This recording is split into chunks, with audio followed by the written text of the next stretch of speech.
societal and government upheaval, so you can stay ahead of the changes in our world and keep your family safe. Fortunately for us, we can recognize that we're at the precipice, a point in history where we can all see the cycle changing. Where we go from here is up to us. So let's start the conversation, and welcome to the show. And this beautiful blue planet, what did you do today? Be grateful, thankful that you had another day to breathe breath in this existence while we are manifesting in a new magnetic field on this planet.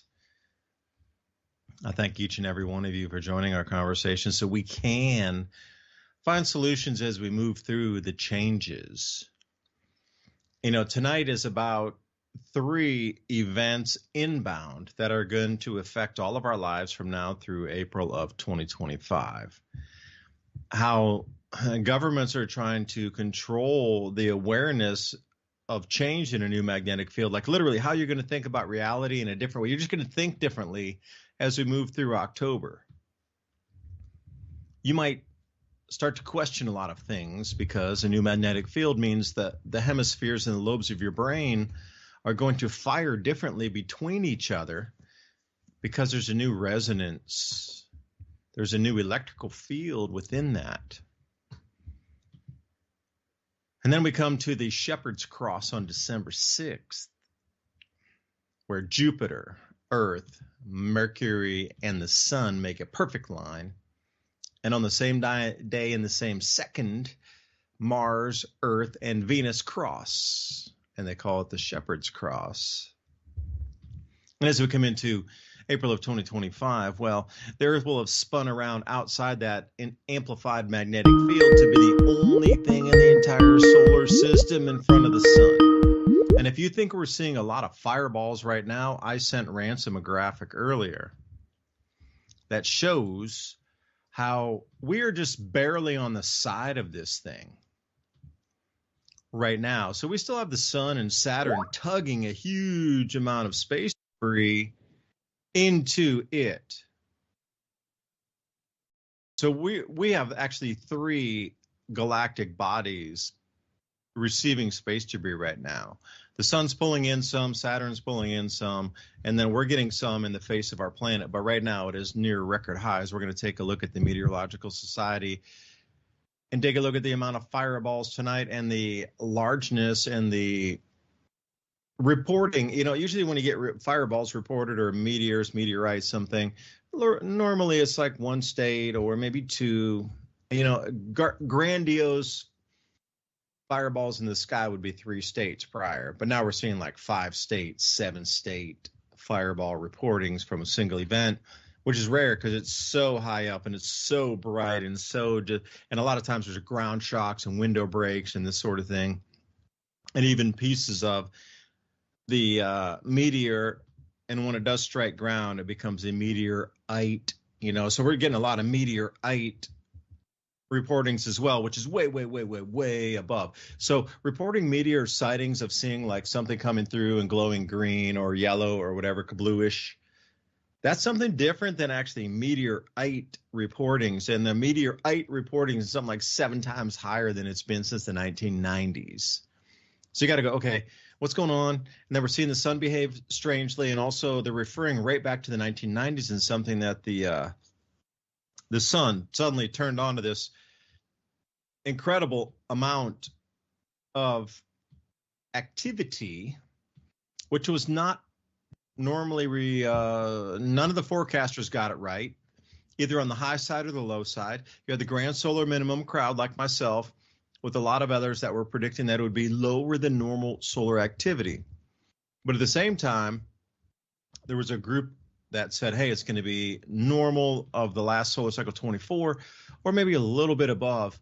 But the straight up vertical rise in sunspots is just everybody's projections, low or high, are absolutely blown out of the water. Nobody's correct this solar cycle, which was, this is a strange thing. The prediction was there would be incredibly different solar activity as we came into a new cycle that would disrupt civilization and disrupt food production. And here we are at a sun that makes no sense. Our star is behaving so strangely, and we have all these meteorites and fireballs rolling in. Something definitely is coming our way. So when you look out at the greater landscape of just how the world's been bent or forced, and how now powers that be is the best term I could say, are trying to maintain control. We're going to try to put a causation to that tonight. And, Ransom, thank you for joining me. We got Ryan over here on the keyboard. If any of y'all have questions on Rumble, please throw them to us. And also over on YouTube on the Mini Ice Age Conversations podcast, we're starting to transition over into Rumble only. YouTube has been giving us a few problems with that channel. So we're going to have to, as we have these discussions, I do believe in the future are going to have to cut the Mini Ice Age Conversations podcast YouTube channel. And we're just going to move over to Rumble because it's just the way it is. So please ask some questions tonight. We're monitoring 6 or 7 different platforms. We got Vigilante TV. Thank you, Jeff, for allowing us there. We got over on Brighteon TV, Mike Adams. Thanks you for letting us take this 10 p.m. to midnight live stream spot on Brighteon.com, as well as the different YouTube, Twitter/X. A lot of people still remember there's Twitter, and the Facebook Live. We're trying to get on Telegram right now, but I haven't been able to integrate that. So tech issue there. Anyway, Ransom, welcome to the show, and thanks for joining. And we'll pass the mic right over to Ryan after you get into a little monologue of, are we talking about space weather tonight? There's another X-flare which shall hit tomorrow somewhere around 4 a.m. That's later tonight after midnight, like 4 or 5 a.m. Look for some strange aurora in a sky near you in about, about 8 or 9 hours from now, 8 hours from now. Yeah, that'd be cool. Last time we had a solar storm, I got out there and you could, if you looked away from north, you could kind of see it. But we had to get out cameras and take pictures, and sure enough, the entire sky was lit up pink, and it was really cool last time because you could kind of see it, but not really. So I bet people up north were enjoying some good stuff, and I think they're about to again. I was looking at, we have all kinds of stuff going around naturally just everywhere. I mean, right now we got people out of power here, out of power because of fire, out of power because of storms. Everybody's out of power. Everybody's dealing with it. We have on a national stage, speaking of food, talking about whether or not people are eating pets or not. And, a couple of shows ago, I kind of brought up the fact that there are large organizations of people that make money dealing in pets, and there's so much of it that there's literally like a crime syndicate that steals dogs, right? So right now they're in it for the species, because they know that people will pay big bucks for certain breeds of dogs, especially if they're puppies. So they're not only, producing a lot of these, which, of course is illegal. People get busted all the time for having these giant facilities full of pets they're not really taken care of. They're just in cages, hoping to make that buck or two on a purebred dog. But that's just one aspect of it. Now on the national stage, they're literally talking about whether or not people do or don't eat certain animals. And the answer to that is yes. And they're doing it all over the world. But it's not nothing new. And, from a certain perspective, it's not any different from any other food source. And I brought up the fact that these same organizations, and we weren't talking about what they're talking about now. I was talking about good old fashioned starving Americans when they ran out of food. What would happen to all the pets? And pointing out that we know, like in Venezuela and other places, what happens to the pets. And is that really too far, crazy to think about that for your own survival, that you might one day also make that decision to to go there. I don't know. I have, maybe I'm already hoarding the meat because I have like 7 cats and a pit bull. Um, is that really too far out there to think that if things go bad in the economy, and money isn't worth what it used to be, and it's harder to get groceries, and then there's supply chain issues for any number of reasons, that are just here terrestrial, fires, storms, things like that that knock out civilization on a routine. And we're not even talking about the big stuff, volcanoes, tsunamis, giant earthquakes. But there's a lot of rumblings in those departments as well, that maybe here in the near future people are going to have to deal with. And so, when you see these, the national argument bringing up the fact that, hey, we don't want to live in a country that eats their pets, they're not thinking in the same way that I'm thinking when I'm saying that I don't want to live in a country that doesn't eat their pets. I'm talking about a scenario in which no one has food, and your roaming pets are fair game, just like any other wildlife, when it comes down to it. But there's already, armed criminal organizations that deal and specialize in the trade of bush meat and other places. And here in the U.S., it's rare pets. You don't think that those organizations would immediately shift to facilitating food? I was watching a documentary just yesterday about Haiti, ironically, no relation to the topic, but in Haiti, they didn't have any animals for the last decade really around. And I'm not going to say why, but they're just not there. So they're making these weird mud cookies. And it reminded me of a lot of, the stories of gruel that Roman soldiers eat, except for in their version, there really is no food. It's just literally dirt cookies, sometimes with sugar, sometimes with flour, maybe a little lard in there. And they're literally just eating mud pies to fill their stomach. Now, they were hit by a series of unfortunate events all the way back, early in their history. But more recently, you remember they had a massive earthquake there, followed by a massive hurricane that just rolled over the island and made everything worse. And then you had NGOs and international heroes that came but didn't actually do any heroing when they got there. They just, facilitated more of the disappearance of any resources that there might have been.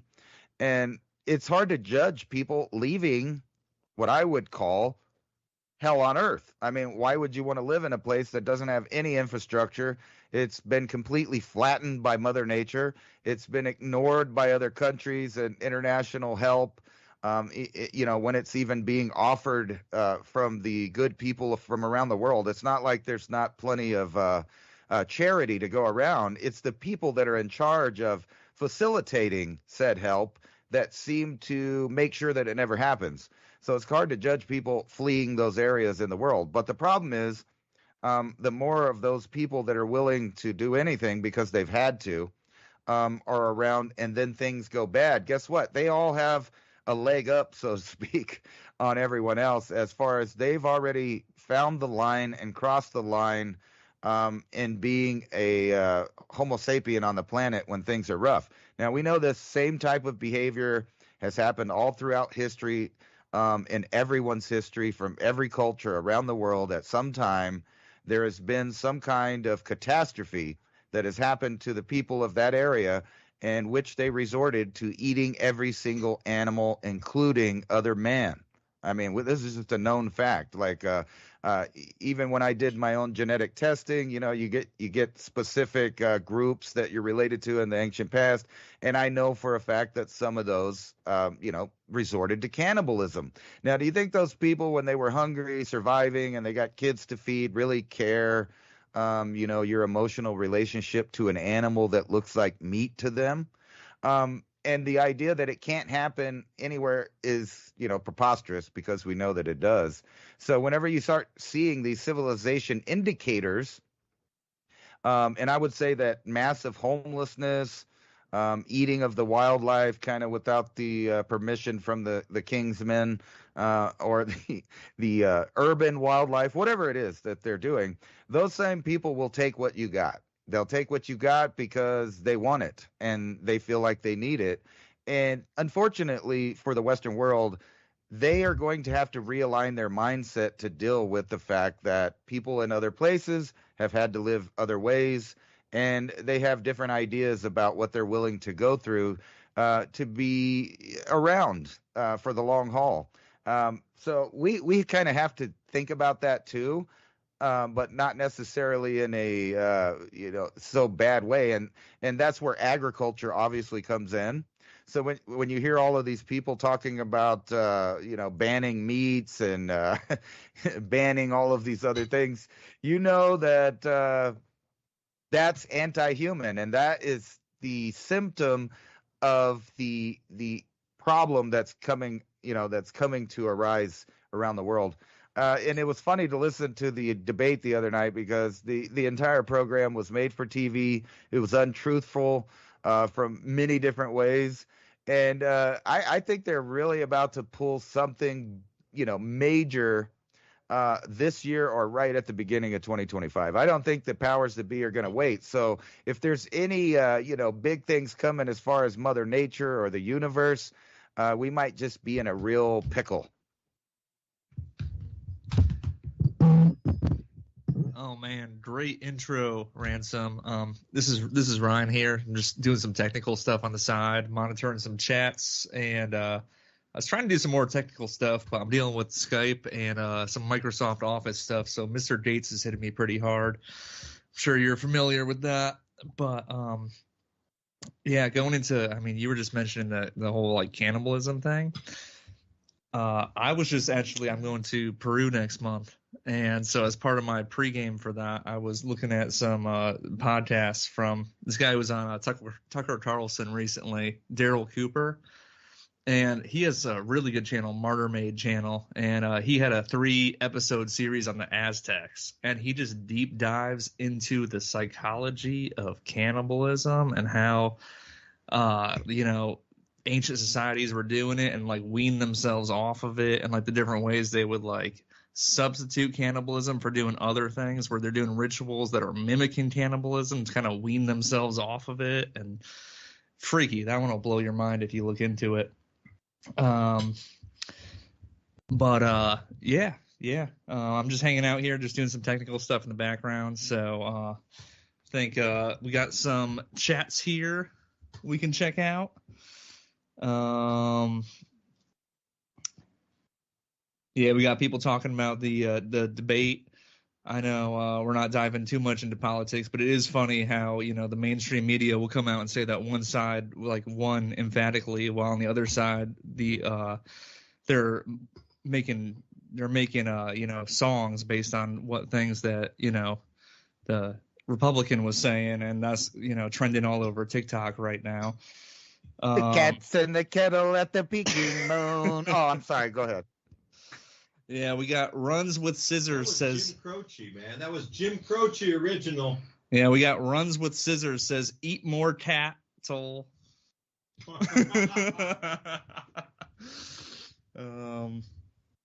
We got some stuff here.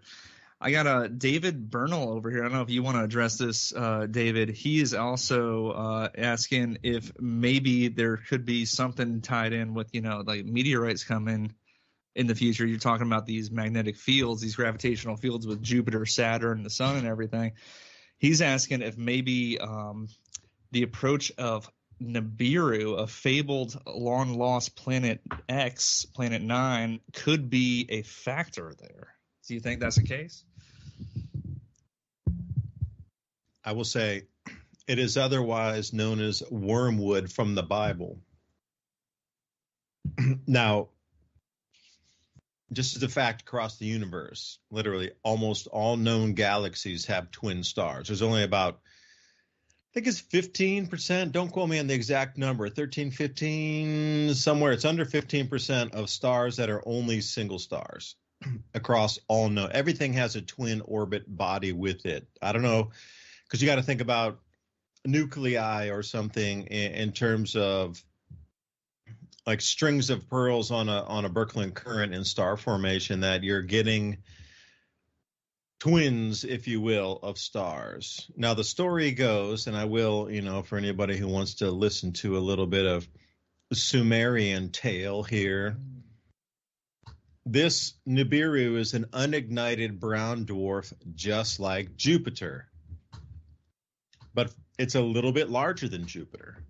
And the stories were that there was another planet between Mars and Jupiter called Tiamat that was smashed into, and then this Nibiru grazed part of the side, caused what we now know as the asteroid belt, and that was the remnants of a prior planet with a full direct collision that was witnessed by those around that had great stories of this. They called it battles in the skies, and you would consider it legend now, but there's no relevance given to it. And then the Electric Universe Thunderbolts project also talks about going far back before the Tiamat collision to the possibility that Saturn was another ignited star within, and the sun, and then the Earth and Mars also, and Saturn was glowing brighter to the point where it emitted heat itself. So we start to go back into some more of these, deeper ties in ancient history of the planets glowing brighter. Now, the reason I would say that is, Ransom, I sent you that PDF that I've been working on, and coming in October, which is like a month and a half from now, late October, Earth's going to be sandwiched between the sun, Jupiter, Saturn, Uranus, and Neptune, making a square, forming what they consider a square, like the most square formation that can be combined in an orbit that's in a circular orbit. Obviously, they're not going to be a perfect square because we're in a circular orbit, but the way that the planets line themselves up, it's considered a squaring. You can go back through the orbital diagrams. You can go back through, solar system scope.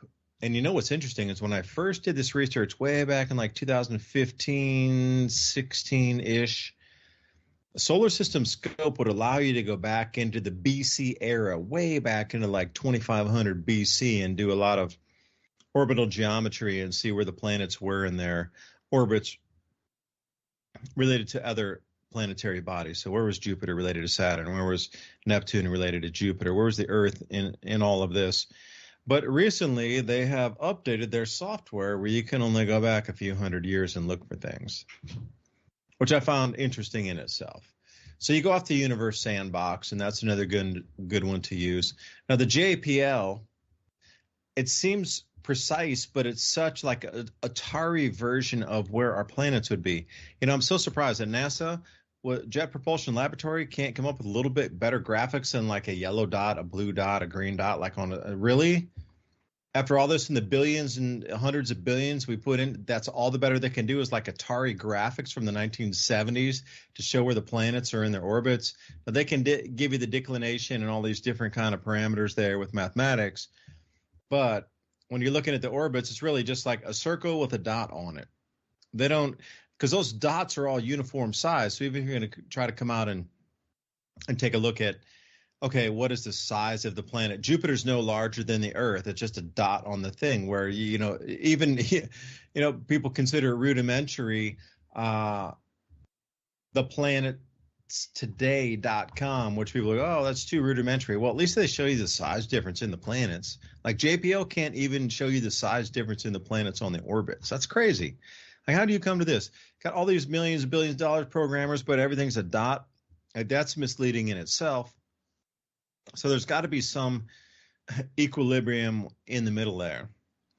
So back to the point in Nibiru, I personally have not seen any perturbation or change. In other words, like perturbation is a big word they use to say like something knocked something else out of its orbit gravitationally or electromagnetically. Like if that Nibiru was really close to us, another Jupiter-sized or a little bit larger than Jupiter unignited star, like the planets would be out of their normal orbits by now, and we as backyard telescope observers would be able to see something by that. Like now, we would definitely be able to see it. Because, you know, they're talking about it coming into sort of very close proximity to the inner solar system. I don't care if it's unignited or not. By that point, you're going to see some like charcoal-ish thing moving through, you know, charcoal with a few ebbs of sort of red in there. You would see something for sure by now. You know how many millions of observers there are out there across, if not tens of millions of people with telescopes now looking for things every single day? Do you think they would not observe that, wait, something is not where the model predicted it would be? Whether it's stellarium, that's another great one to go to, stellarium. And there's, you know, at least 10, maybe 12 different online apps that you can look to see where the planets are supposed to be, where the satellites are going overhead, where the stars are, you know, what kind of alignments are. Something would be way super, super out of its possible mathematically planned trajectory that people would notice it instantly. Thousands of people would be putting up posts everywhere. Dude, it's in the wrong place.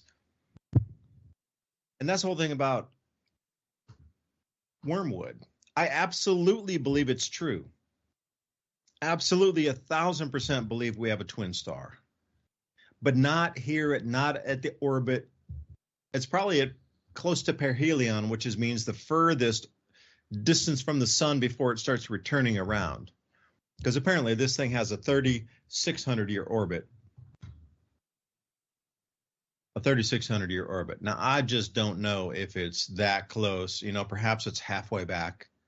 But the thing is, too, on the Sumerian myths and legends, this Nibiru planet is, now again, I'll come up to something strange and I might go a little woo-woo. Hope not to go too woo-woo on you.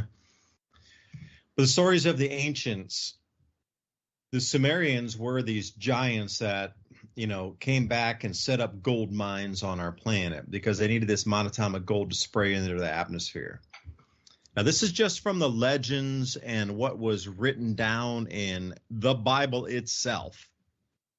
So any of you out there that believe the Bible is a true book of words of recording the past into the future of what's prophesied, that is a true thing.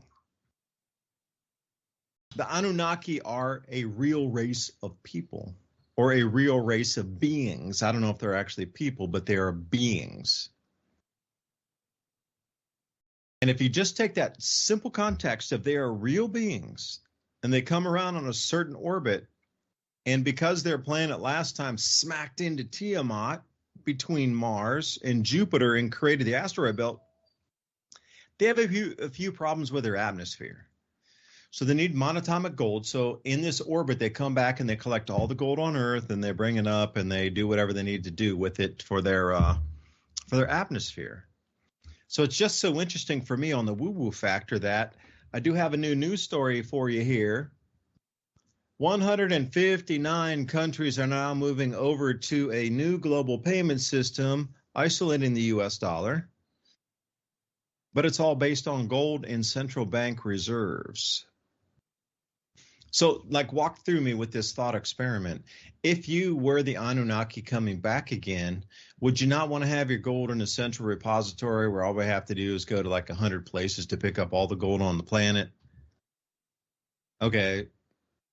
Now, suddenly we have an entirely new currency that's going to be backed by gold 40%, then natural resources on top of that, and then native currencies or traditional currencies of those countries swapped in between itself, all on some sort of XRP distributed ledger that's going to settle within every 5 seconds or something like this is the plan. I don't know exactly the number of seconds, between 5 and 10 seconds on a global settlement. On a ledger, they're going to use DLT. So the only one that I know that's on ready to go at that level is Ripple. So like put those three things in order here. We're going to a faster base currency on a digital level. That's going to be all, zeroed out literally within 10 seconds of everything. It takes a whole day. These bankers now, they start in the morning and the night, and then they finally get off at 3 and they go golfing on Wednesdays, but they finally zero everything out in the evening somewhere along the way with the Fed. All right, but this thing's going to settle itself every 10 seconds to zero again on the balance sheets. And it's going to be backed by gold 40%, which means every single one of these 159 participants are going to have a central repository of gold by the tons in their country somewhere in one single spot. Now, would that make it really easy collection? I think it would. So I'm trying to spin this out and say that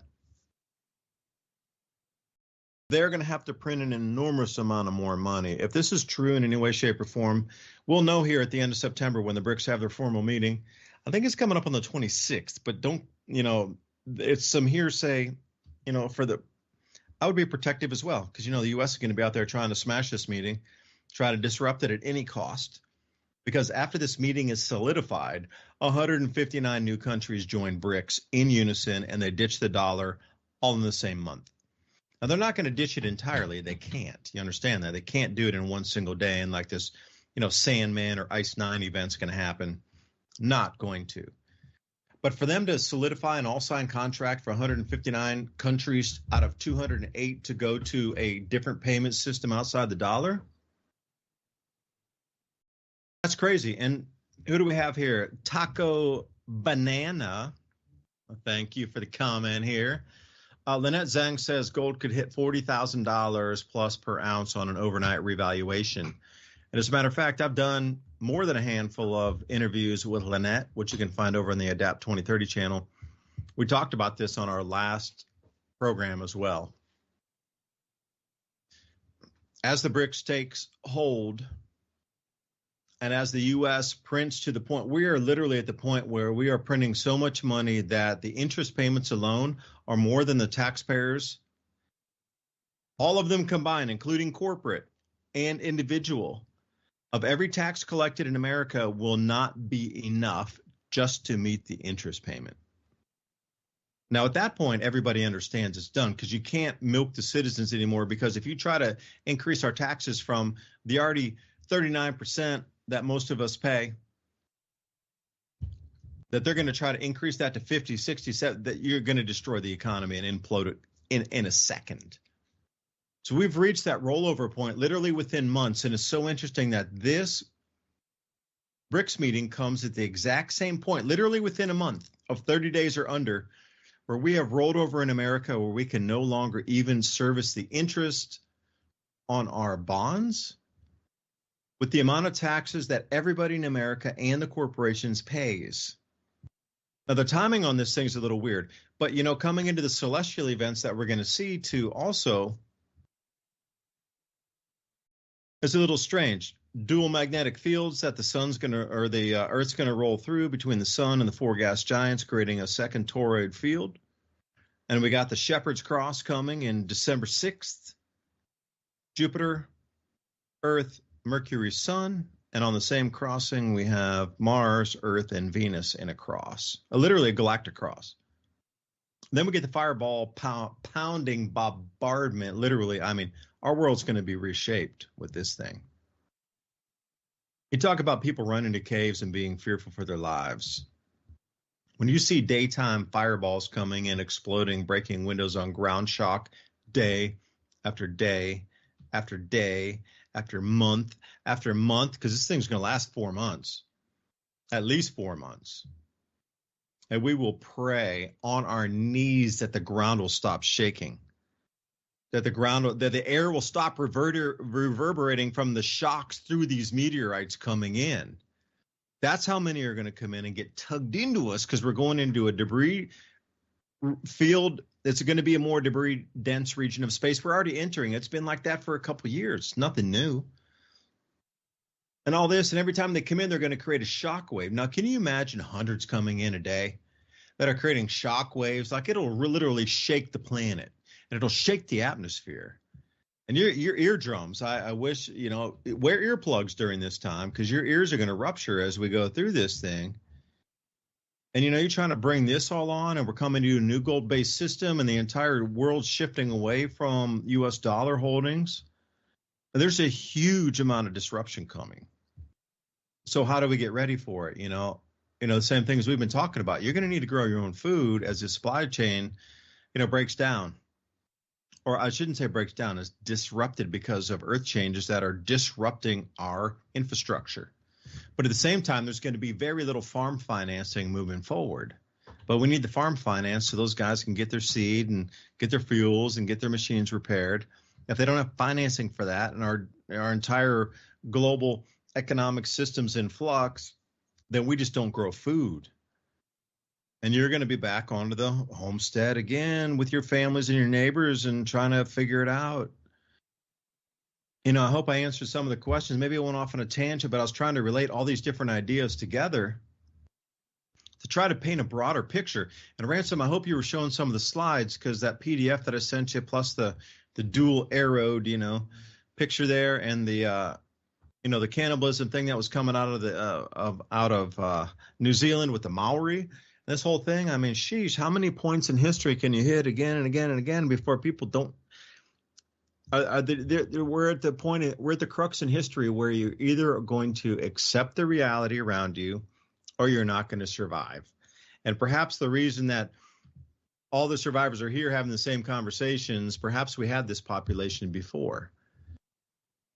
And suddenly those who didn't believe or didn't see the signs, and I am saying there are so many signs. Dude, there's signs in the heavens. There's signs across the planet with shockwaves. If you can't see the fireballs coming in, if you can't see the disruption in the economy, can't see the governments like restructuring right now across the planet, can't see people behaving strangely, can't see the psychosis across all of society. If you can't see any of that and you haven't even noticed one of those points, I'm sorry. I'm going to be rude and say you are absolutely asleep. Perhaps you're listening to this broadcast tonight for the first time. Thank you for joining us. And I really hope that you might start to perceive or look at reality in a different way, and maybe see some of these things that are inbound so you can help others at this time. There's so much there's only a small amount of hand holding that we can do to pull people across the finish line. Because when it gets nasty, I'm looking for people with skills. I'm looking for people I can trust. I'm looking for people that have farm experience, grow food experience, tool repair, machine repair, woodworking, preserving. This is the thing I'm looking for. And if it comes down to it, or we need to do like the Amish, where we got a long saw, we're 6 foot long, where one person has one end of it, and like the old lumberjacks where you see, don't tell me you're tired after 5 minutes, bro. Don't want to hear that, because you're not welcome. If you 2 hours in and we felled a few trees, yeah, take a water break. But if you're going, oh, it's just too difficult, and after 4 minutes or 3 minutes, then you're not the right person. You're absolutely not, because you're going to have to push it hard. You're going to push it to the point when you're exercising where you're going to need to vomit before you actually make a difference. And I'll leave it there. I just got tired and sick thinking about that, standing out there in the sun all day. I've done it so many times. And that's actually a good point. And I thought, we were kind of doing this wrong. So I got your PDF out right now, and I thought we could go by it point by point so you know which picture I'm showing, because I was showing it. And then I started showing some other stuff because you started talking about something else. But, what was I saying? Yeah, this PDF here. And this is all like things that have happened in our past. And I'm a big buff of the, different histories of the world and how they progress. And, that the worst year to be alive is one of the best examples, because there's so many triggers and markers that you can see in different empires around the world that are happening simultaneously in real time. At least back then, where people were dealing with the same thing everywhere. Like if you lived in Japan, you were having hard life. If you lived in China, you were having a hard life, if not, starving to death. If you were in Europe, you were dealing with the same thing. The Mayans were dealing with the same thing. In South America, empires disappeared and started right at that same 50-year period after that happened. And when you really look at it, you see a massive migration of people in the past. So, for example, after 539 or so, there's really 150 years of nothing in the Mayan Empire. And when I say nothing, I mean they're not building nothing, they're not burying nothing, they're not farming, they're not doing anything.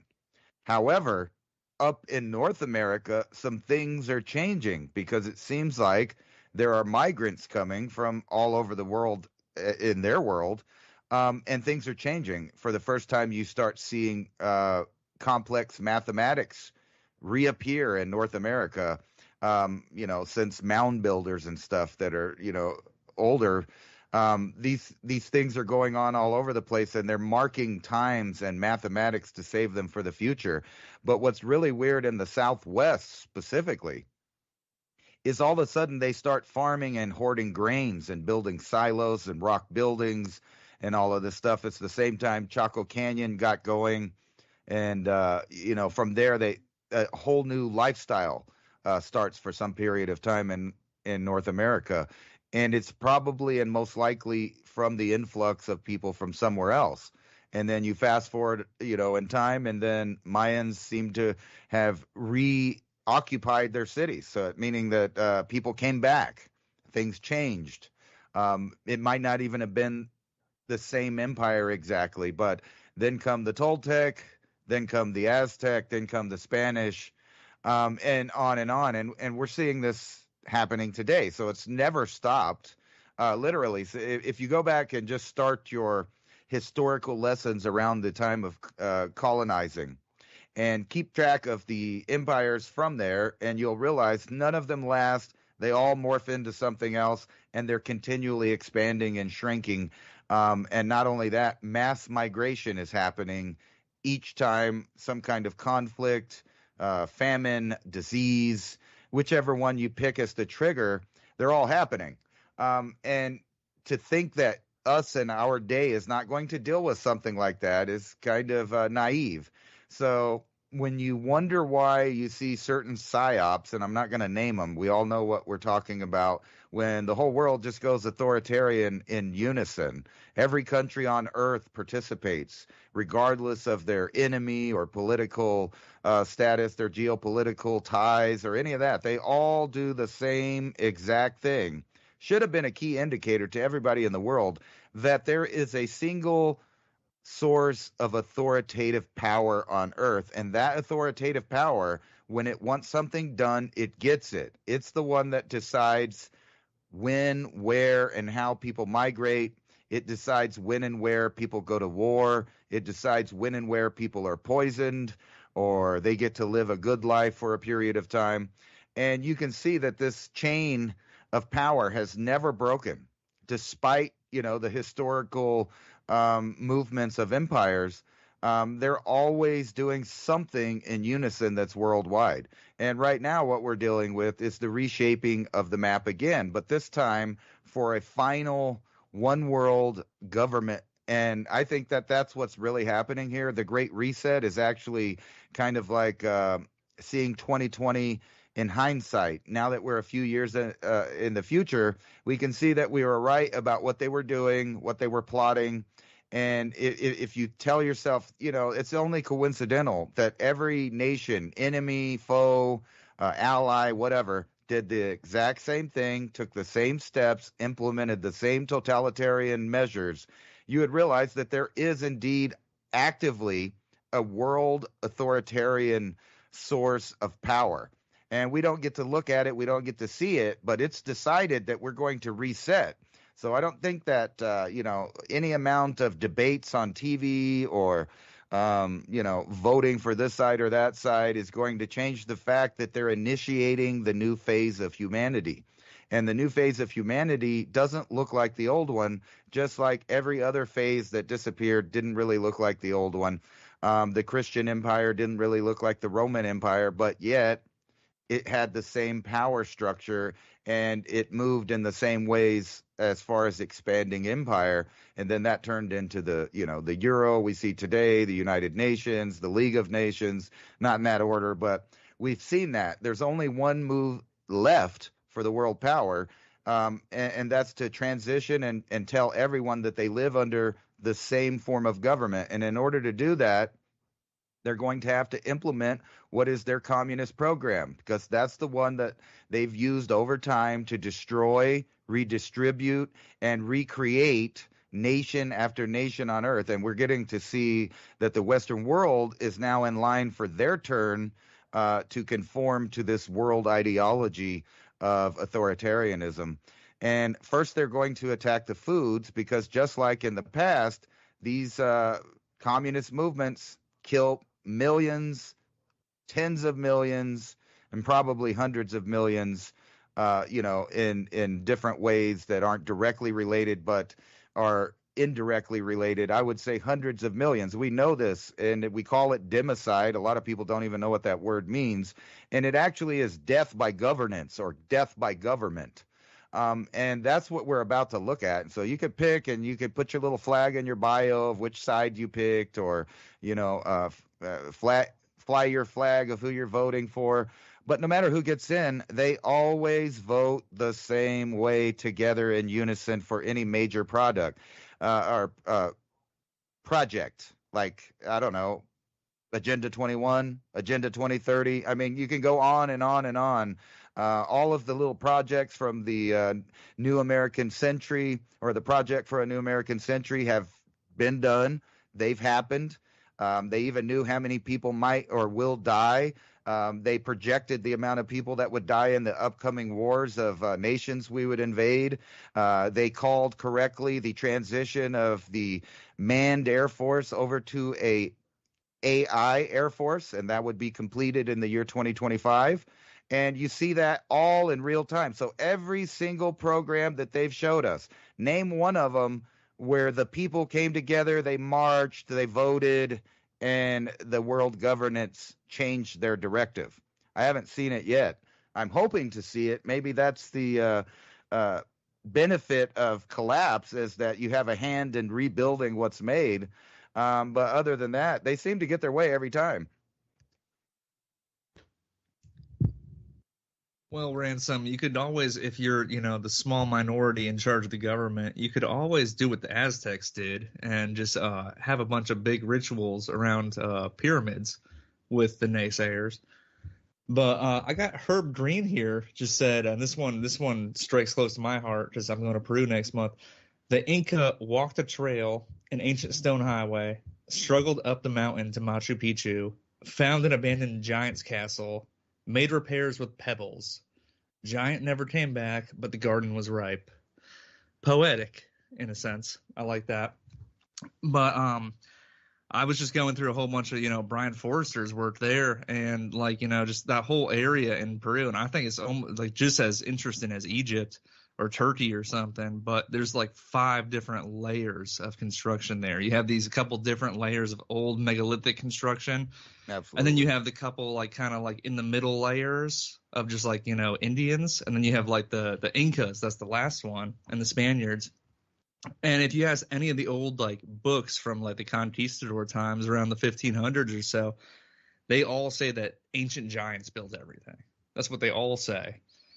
And why was the civilization building up on the mountaintops is what I always wonder. So South America and in Mexico, Mexico City, the Aztecs and stuff, they were building up in the lake in Mexico City, which is surrounded by mountains. You're at 8,000 foot elevation. Cusco, you're at 11,000 foot elevation. Why were all these ancient civilizations that had these ancient, insane stonework knowledge, it's just unfathomable? Why were they all building on top of mountains? What was going on back then? And this is, way before. I think when it comes to the old, and Brian Forrester thinks this too, when it comes to the oldest layer of megalithic stuff, you're looking at back 12,000 years ago or so, and the sea level or earlier And the sea level's way down back then. So the sea level, like the coastline of Peru, just goes out for like hundreds of miles past where it is now. I mean, like Florida's like twice as big, you know, like Indonesia's one giant supercontinent. Everything just looked totally different. And plus, I mean, like human civilizations, they build on the coast. Where's our big cities like Los Angeles, New York, you know, Miami? Like they're all like right on the coastline. So, I mean, all that stuff, if they were doing the same thing, that's all underwater now. But what was the deal with these like big cities up on the mountaintops? Like what were they looking for? What were they planning for? I don't know. But I had to say something there. And then I also need to pick on, real quick before I hand this back to David, I need to pick on Runs with Scissors again. He says, I feed the pigeons because squab is a delicacy in New York City.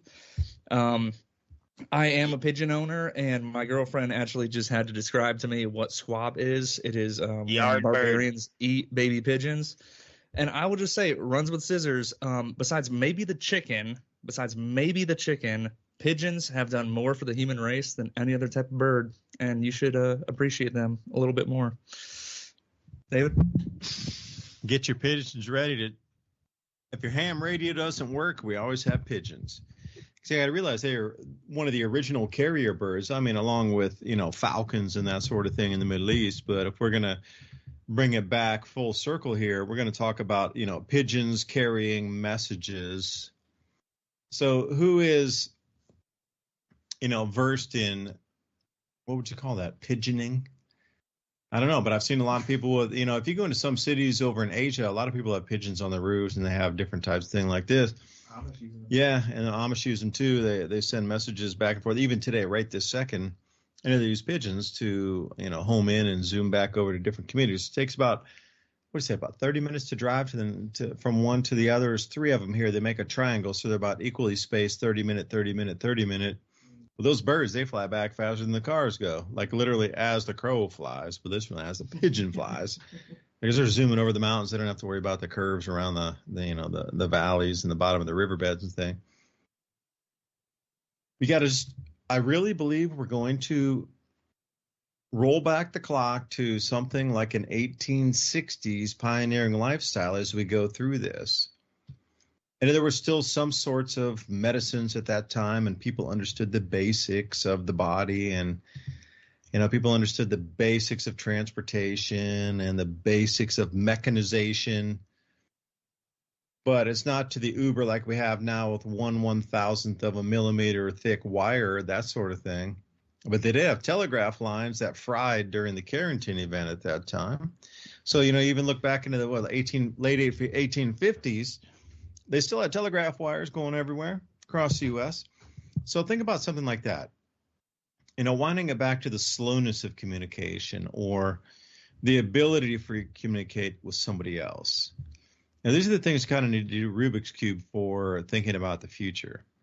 Because, you know, as we come back for hour number 2 here, I really wanted to delve into the PowerPoint that I'd sent over Ransom, because I did that same talk with Seth Wholehouse over at Man in America. But even since that time, I've added a couple new slides in, because once I got with Seth and we were talking for a while, I was like, man, I got a few more things I need to look up after we're done here. So this PDF that I wanted to roll through, these 3 events that are inbound here are so significant for us as a human race and what to look for. Because I remember one of the comments, somebody was asking, what can we do if meteorites come in? Remember that one that I saw earlier? We're going to look that comment back up again. Somebody's asking about, well, how can we protect, or what can we do something against meteorites? And so here, Taco Banana. Anything we should do, maybe watch for to protect ourselves from these bolides coming in. Also looking into getting extra metal roof materials in case a giant hailstorm hits down the road. Well, the indications are we're moving toward a 4-pound hailstones. And you come back to the biblical prophecies, and they were talking about how big were the hailstones going to be, Ryan? 20 pounds, something like that. They had an old weight measurement in the Bible, which is probably equal to 20 pounds, a tear or something like this. But when you're talking about hailstones that pound wood homes into splinters, where when you look after the hailstone has passed, you don't even see a town anymore because it's been smashed into literally splinters and pounded into the mud. This kind of largeness, electromagnetic changes, and that image we have on the screen right now is truly what I'm envisioning coming in April, like on the daily. The amount of meteorites that are going to come in is absolutely going to be mind-numbing for our populace here on the planet. And, we'll take a look at this PDF and, what you can expect as we move forward from now. It begins now, and it culminates somewhere, in the middle of April will be the maximum effect from meteorites rolling into the atmosphere. And then, as we come into September, October of the following year, Revelation, a gigantic hailstones weighing 100 pounds. Oh, I got that about 5 times too light. 1 talent. What was the talent? Is a talent. Yeah, it's a talent. TALENT equals 100 pounds. I thought it was 20, but I guess I'm 5 times too light on that. Can you imagine a 100-pound hailstone? Our premium beef cubes are sous vide, freeze-dried, and ready to be eaten right now, or in a decade from now. We want you to eat our beef now, so you can buy more. Prep with steaks, not with beef crumbles. This is a high-quality product. It's all American beef and 100% natural. None of that craziness of lab-grown meat and mRNA jabs. Our beef has a shelf life of 10+ years. This is high-quality cooked and freeze-dried beef for long-term storage or not. Eat well today and eat well tomorrow. Click the link in the description to get your Prepper beef with Prepper All Naturals, so you will always know what's for dinner. If you're gearing up for emergency preparedness or camping, the Kelly Kettle is the most valuable piece of equipment you can own. Your Kelly Kettle can boil 1 liter of water in just a few minutes using natural fuel. Your kettle will allow you to quickly purify water for drinking, rehydrate food, or simply cook a meal. Whether you're a backpacker, fisherman, hunter, or emergency prepper, after one use, you'll know that the Kelly Kettle's a must. The specific design of the kettle allows you to start the fire and keep it burning in windy or rainy conditions. It's so easy to boil water and cook food all at the same time.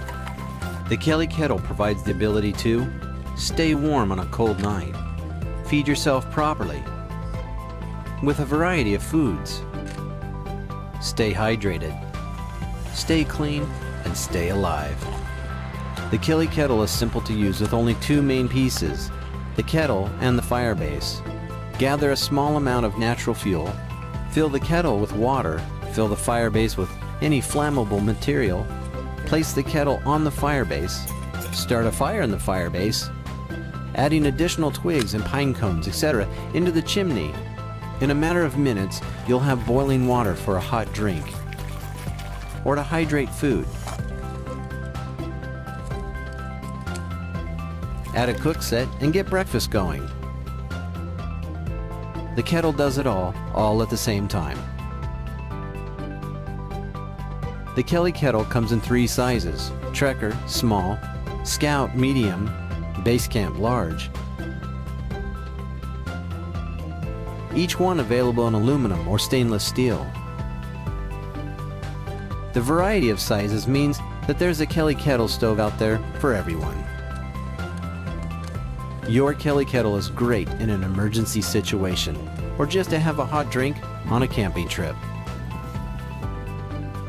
Purchase your Kelly Kettle today. Dependability, reliability, the ability, boil water, cook fast, and survive. Kelly Kettle, outdoor life enjoyed. Pro Clear Cleanse is the most powerful spray cleaner on the market today. No elbow grease necessary. Pro Clear Cleanse cuts through grease and grime like a chef's knife. Finally, the one cleaner that can do it all. Powerful surfactant cleaning technology cleans ovens, glass, porcelain, even polished wood. Environmentally friendly, Less packaging and waste with no harsh smells. Pet safe, child safe. 5 tablets equals 1 bottle of traditional cleaner. It's 5 months of cleaning for a fraction of the cost. Behold the grease-erasing power of Odor Crush. Simply drop a tablet into your bottle of warm water and shake it so it is evenly diluted. Spray the surface you want cleaned. Let set longer for tougher grease. Take a paper towel or a reusable cloth and wipe. Done and done. One of the best things about Pro Clear Cleanse, it's you can take it anywhere. Hiking, camping, or on vacation. Without having to buy or bring cleaner, you can store the same potential in the tablets, then just add water and bam, you have a bottle of cleaner. Order now and make life a little easier and cleaner. It's unknown if early man knew they would be the progenitors of great civilizations, or if they knew when their empires would fall and disappear into history. Fortunately for us as modern man, we can recognize that we are at the precipice, a point in history where we can see the cycle changing. Where we go from here is up to us. And one of these, Herb Green says, talking about property taxes, leave a note in the mailbox saying the property tax check is in the mail. Well, here in Tennessee, we can pay our property taxes with precious metals. So going back to Lynette Zhang's comment earlier on an overnight reset, think about this, if we're going to go to $40,000 an ounce gold, so I'm going to do the quick math. I got my calculator up. I'm one of those guys who know where my calculator is. And if we're going to divide by what? I'll be generous and say the rate comes down to 60, and we get the gold to silver ratio down to 60, which I think it'll be way, way, way higher, probably like 10 by that point or something, the demand. If gold goes to 40,000, you're looking at $700 per ounce silver. And that's on a 60-to-1 ratio. But if we come down to like a 10-to-1 ratio, you're looking at 4,000 per ounce on silver. So at that point, the economy is going to be so discombobulated anyway that an ounce of silver would be able to, probably buy your neighbor's farm. Everybody's going to be in arrears. They're going to try to be confiscating everything. And if you're able to walk up to the property assayer and slap a gold coin on the desk and say, I'll take my neighbor's farm, but they stay on the farm. Give me the title. Hey, you're taking too long. Snap, snap, snap. No. That's what you want. That's how you do something proper with your precious metals. Your old You Edison keep your light bulb neighbors for a on their new property LED light. during this Take a solar time. panel. You don't buy their farm and kick them off. You buy the farm and you keep them on there, because then you got the security, you got the community. Those people are super happy they didn't get kicked out of their house. And then there becomes some trust between those around you. Because, where I live, it's mainly farms around here. A lot of people own acreage. Is there anybody out here that owns, look around, how many, 20 acres, 11 acres, 10, that seems to be like a normal size for a lot of properties that have been on the market. And these older farms too, like these older family farms, damn, those are always like 200. The minimum is like an older family farm is like 80, 50, something like that. It's ridiculous. Like these people who got this land from their families in the 1930s and 40s, they always have 100, 200, 300 acres, always. And I'll think about them. If they don't have that paid off by now and they're still trying to pay property tax and they can't because they don't have this, they didn't save. Oh, how many people are so complacent around you that are, oh, no, it'll never happen in America?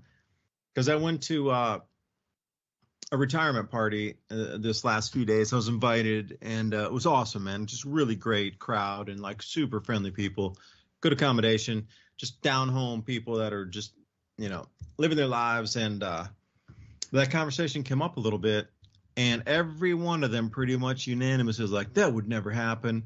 And plus I have enough money in the bank, it wouldn't even matter. But they're all saving in U.S. dollars. That's what matters.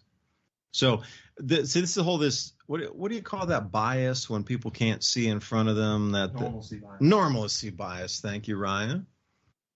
Yeah, everybody thinks this U.S. dollar is going to last into perpetuity. Like in 100 years, we're going to still have U.S. dollars, and everybody will still be using it. They can't just all go off the dollars. Everybody's got to use trade. You can't ever go to zero, huh? That's the whole mentality of this thing, is people just think that can't ever go to zero or ever hyperinflate. So what happens if you're a millionaire and we get into hyperinflation and it costs you $1 million to buy a loaf of bread? that point, then what? Now, I mean, $1 million is really not. I actually talked to Lynette about this hyperinflation event, and I was asking her, what's if the money resets? What do you think it'll be? Will it be 10 to 1 reset, 100 to 1 reset, or 1,000 to 1, or 10,000 to 1? And she said, oh, an average. This is just an average over the last 500 years of resets. 500 years, the average, 1,000 to 1. That goes from the Dutch way back to everything in between, in the tulip bubble and everything. And you're going far back. Spanish, Dutch, doesn't matter. All these other failed currencies across the planet, the average reset, and this is a strange thing. On the first revaluation is 1,000 to 1. And she was saying, you know what? You need to get out on the first reset.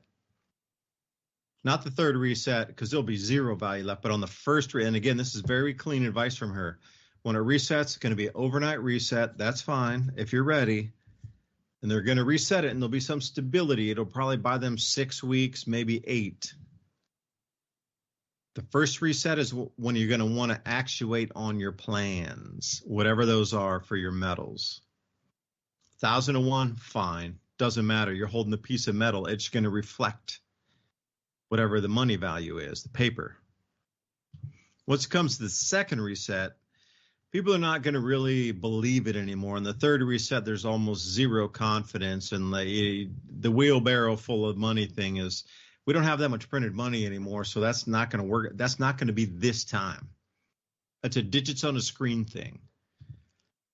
And her whole analysis bended around the belief in a system. On the third reset, there's absolutely almost zero belief that third reset's going to do anything at all other than create fire starter for you.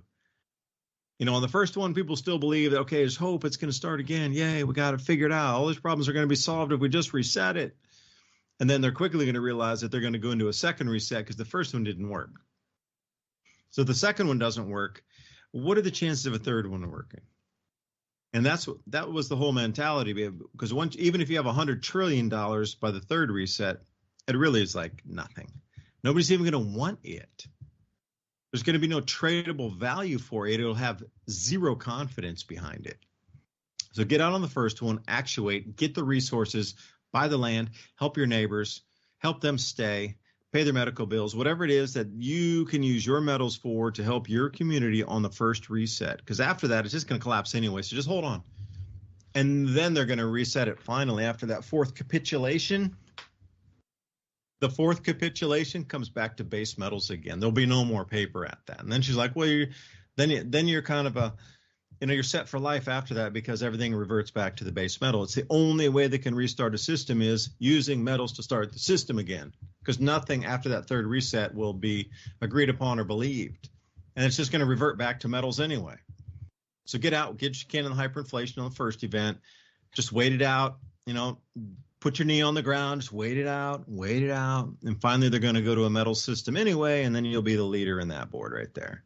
So don't jump and try to actuate on the third one. That's the worst one to try to actuate on. But anyway, Revolution Radio, again, thank you for letting us speak our minds tonight. And anybody out there considering keeping free speech on air, Revolution Radio, revolution.radio.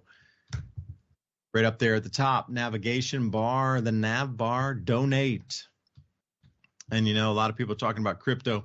Wanted to go into the Taiwanese news because one of their politicians was busted. It was supposed to be a very, personable mayor. Everybody loved this guy. Everybody was donating to him. It was like the local worker kind of person who was like, yeah, this person's for the people, and it ended up stealing an enormous amount of money, like what we consider over $100 million, and put it all into Bitcoin. And he got caught busted with 1,500 Bitcoin.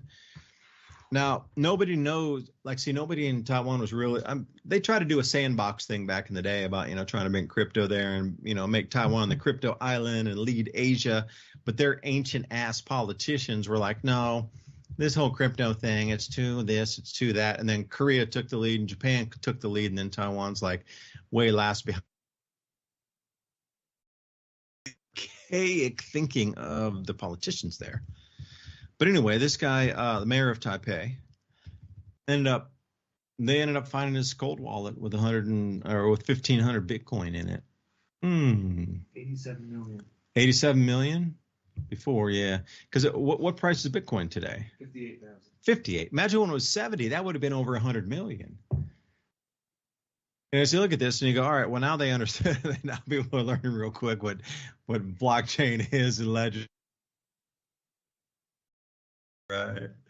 So now it's like this immersion, this instant immersion course in what's a Bitcoin, what's a cold wallet thing for the whole country, because they're one of their main politicians just racked off 100 million from this is the people who worked like taxi drivers and those that had food carts, and like the average like working person supported him so much that they believed in him.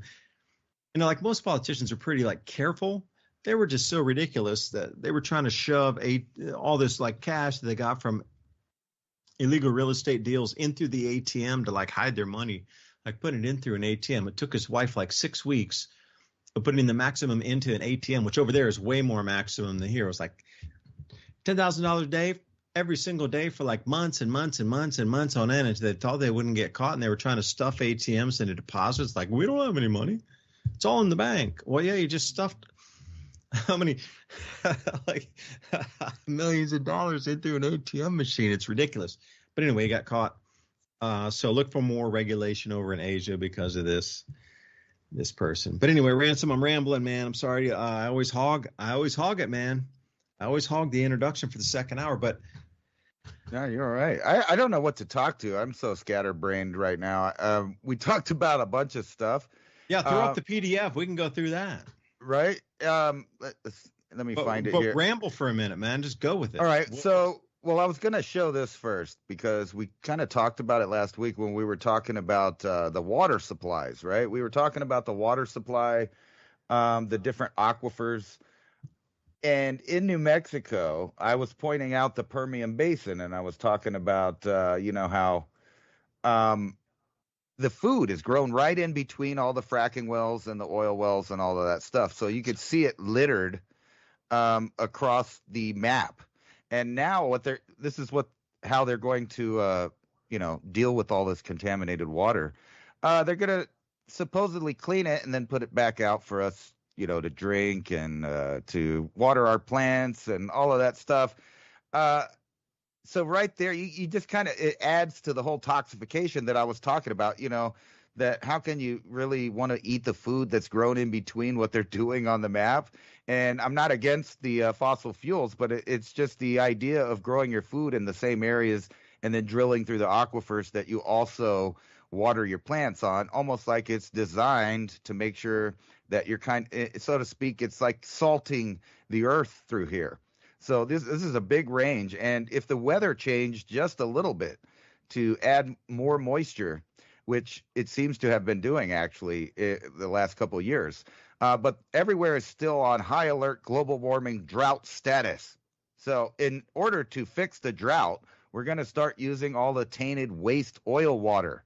And they're supposedly going to treat it. Then we're going to, mix that over, and we're going to spray it on the fields of the GMO foods that everyone eats. And it's already saturated in forever chemicals and things like that. But now, we're going to give it a second layer and add people to use it. So that was one scatterbrain thing. And then to answer Ryan's question about why were they building these megalithic things up on all the mountains? Well, if you were to believe that the actual megalithic stuff, that is the giant stones, not the later Inca rubble style building. And I've actually got a chance to talk with Brian Forrester a couple times and pick his brain, did a couple interviews with him because I'm fascinated with the same exact topics. The Inca just came in and found that. It's well established that there are these megalithic structures all through South America, Central America, that somebody built long before the Mayans, Aztec, Inca, and other empires came.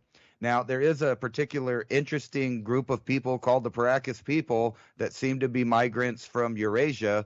And now we have haptypes and stuff to back up, some other genetic evidence of mitochondrial DNA placing them in Eurasia. So they got on boats at some point in the distant history, and they sailed for South America as if they knew something was there. They did a beeline straight for the biggest cove in South America, the natural port. And right behind that is where all the megalithic structures are up the mountain. Now, why were they building up there? Well, the Earth, if you were to believe that some of these structures are really, really old in the 10 to 12,000 range, and that they might have been built a long time ago, then you would realize the Earth was a big, big place. It was a lot bigger than it is today. 400 feet of ocean water wasn't on the lands today. And you asked where were all the cities? Well, they're underwater at the mouths of rivers and different places, 400 feet below most of the new ocean that came. So the atmosphere would have been really thick, all of those places where human beings lived. And you would have had to, just like later Mayans and Aztecs did, you'd have to get up above the canopy. But if you were on the mountains, you would know that the sky is perfect, clear. So you would get a chance to observe the eternal clock of the universe and literally look right at the creator. So it's no doubt in my mind that they built these giant places in specific spots that has something to do with keeping track of the precession of the equinox and the 52,000 at least calendar that they've been keeping track of. And you would have had to have had a stationary high altitude spot to keep track of that and to see it clearly and keep track of all of the other celestial objects. But just think about the air quality 400 feet below sea level versus on top of a mountain. So, you know, that kind of tells me why they were doing that. How they were doing it, when they did it, that's a question. There was no writing with the people that did it. But we do know that, you know, history is on its head as far as especially the Americas.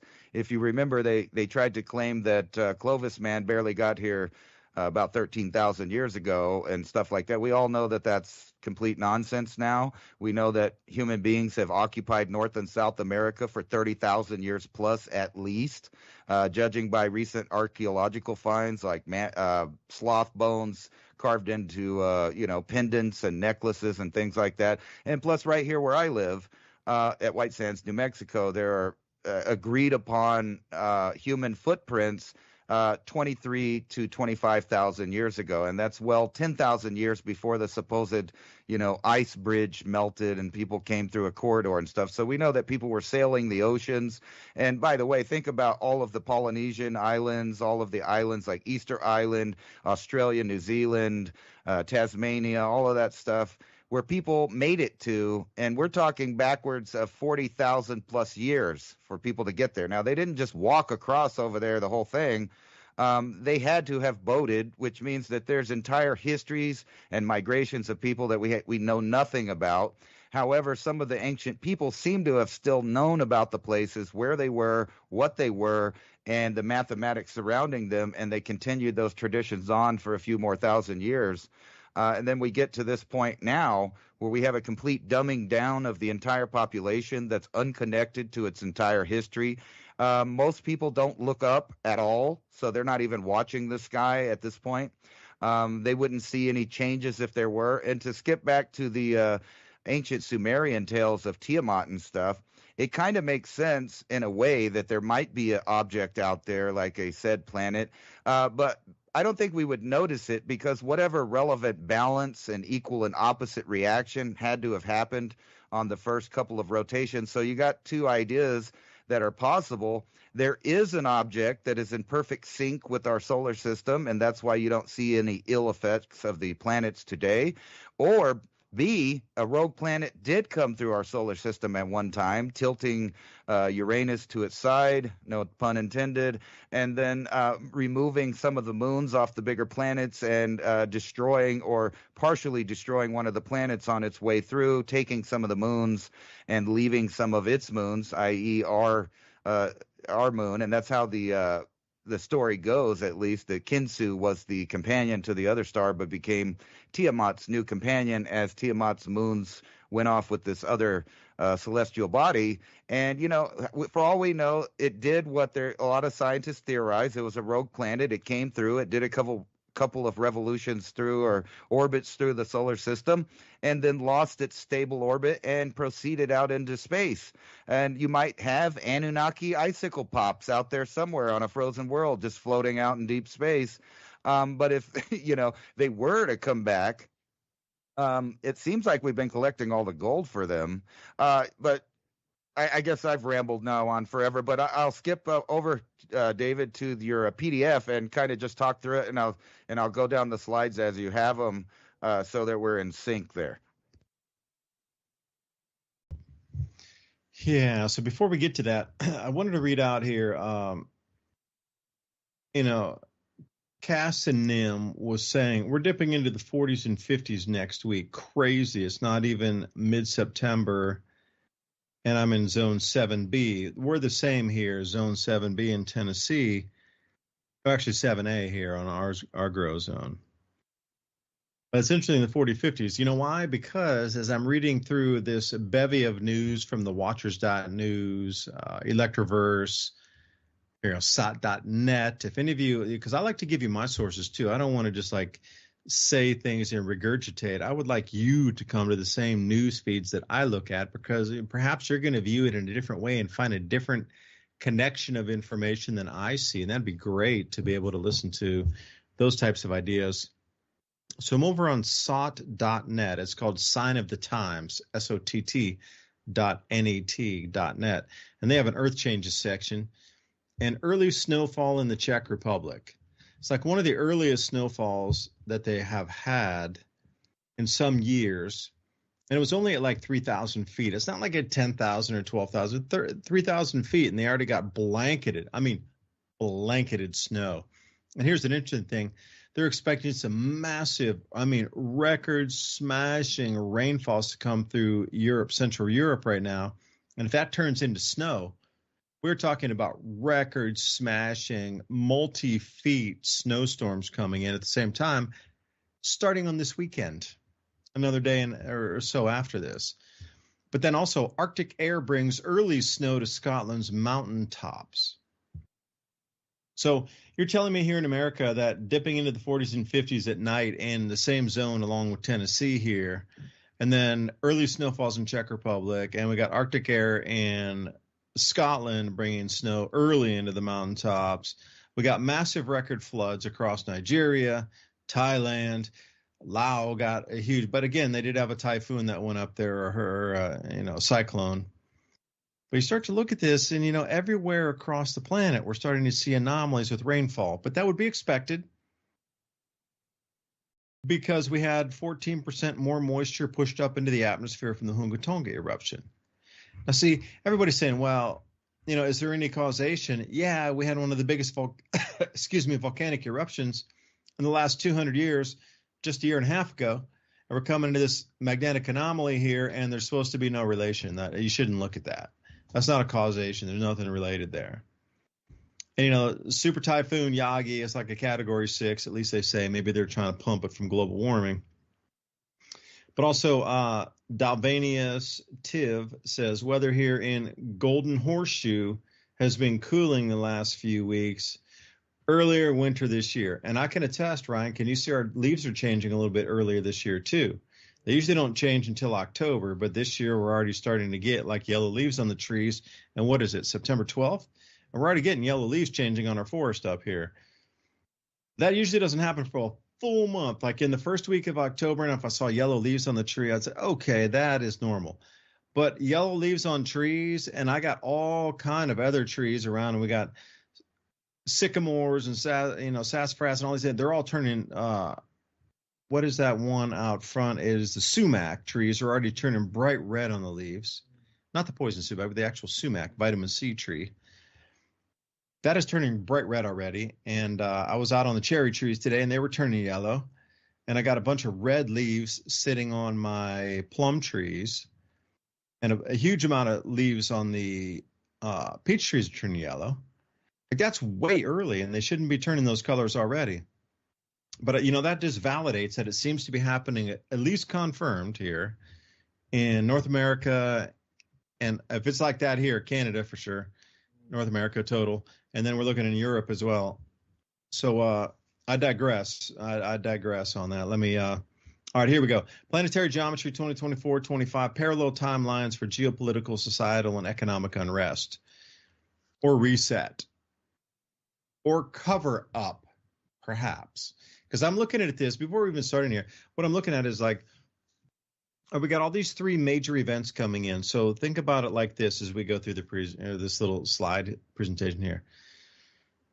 If you're the governments of the world, how are you going to give excuses to the populace as these events come and they will see it with their real eyes so they don't panic?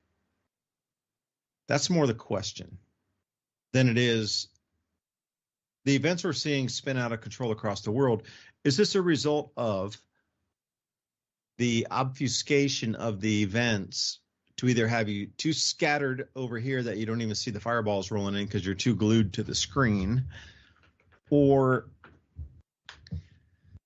oh, here's another one here. Shady Oak Tree says elderberries ripened a month early.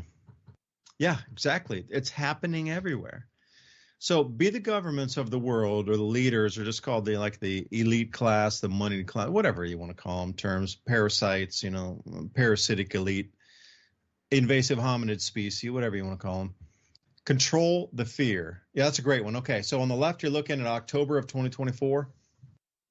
And on the right, you're looking at 79 AD. The thing that's similar with this is it's paralleled planet.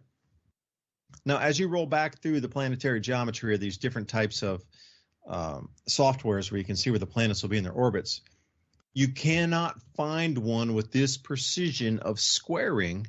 You can find it like an obtuse rectangle, or kind of a rectangle that's not, or a square that's not. It's kind of off a bit. They're wider. One planet's way, way behind, or two planets are way behind. You're getting these kind of like rectangles that are weird shapes. To find that same exact square, and believe me, I took days and days, if not weeks, way back in like 2015 or so to do this research. And I was trying to disprove the point at that point. I was like, this can't be true. I need to disprove this. So I went back through all the way to 2500 BC, which you cannot do now with the same images that I just have there, because Solar System Scope does not allow you to go that far back. But to find the squaring of this, I know Neptune's in front and Uranus is trailing on this, but it's just the exact same squaring pattern. So we're looking at like once in a 2,000-year cycle anyway. So, if you're starting to see a lot of strangeness around people, government, economy, planets, heavens, then we're starting to see what I would consider, as was predicted years ago when I started this Adapt 2030 channel, you're going to see a bunch of strangeness inbound. And for some reason, when the strangeness arrives, you're like, well, it's really, I don't know, maybe next year it'll get stranger. You didn't call it correctly. Okay, well, I don't know how much stranger it needs to get before you go, gee, maybe there's something behind the validity. Maybe it's not exactly on the day or the month that it was called, but you can see a huge amount of factors coming in that match up with what was, predicted during this time for not myself, but an enormous amount of others, that it's going to get real strange. Yeah, can you hit that next slide? I know we're on a little bit of delay, but Ransom, can you pull one forward there?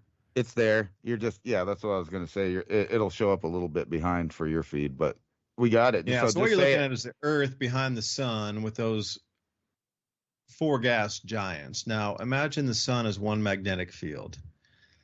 And Jupiter and Saturn could very well interplay on themselves, because the Thunderbolts Project and everybody previously in the electric universe had talked about the legends and the myths of Saturn as another ignited, very brighter glowing heat source in our solar system of two of those, not Nibiru, but Saturn. So if Jupiter with an amplified toroid field starts interacting with Saturn as the closest between those two. Now, if those two start to interact on themselves, could that not be a potentiality of Uranus also joining that? And then we're passing through a set of secondary toroid fields in the solar system that are not normally there.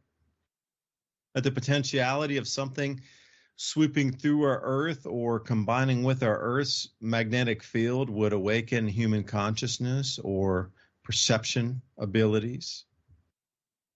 I'm going to leave it there, and I'll swing to the next one. Because we're looking at, frequency and vibration. That's truly what's changing during this time. Frequency and vibration.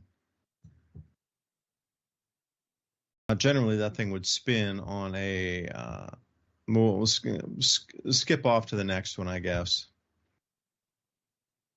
Because I can't believe with a straight face that NASA comes now out and says, hey, there's a millivolt charge in the Earth's global electric current system, that there's actually a charge that we can harness and harvest in the atmosphere a week ago. And we're coming to this dual magnetic field and all this strangeness that was predicted. And then suddenly NASA a week ago says, hey, you know what? There's actually atmospheric electricity that we could harvest. But, you know, Tesla talked about this in the 1880s, and somehow, you know, it just doesn't jive anymore. I don't get it. I'm very confused on the timing of it all, where NASA comes out and says that we can harvest the current in this, and then suddenly we're poised for all these electromagnetic changes, and suddenly NASA says, yeah. So I'm wondering, you know, what's the chances of the overlap on those two things happening? I don't think it's very high myself. I think it's probably less than 0.1%, but that's just me guessing.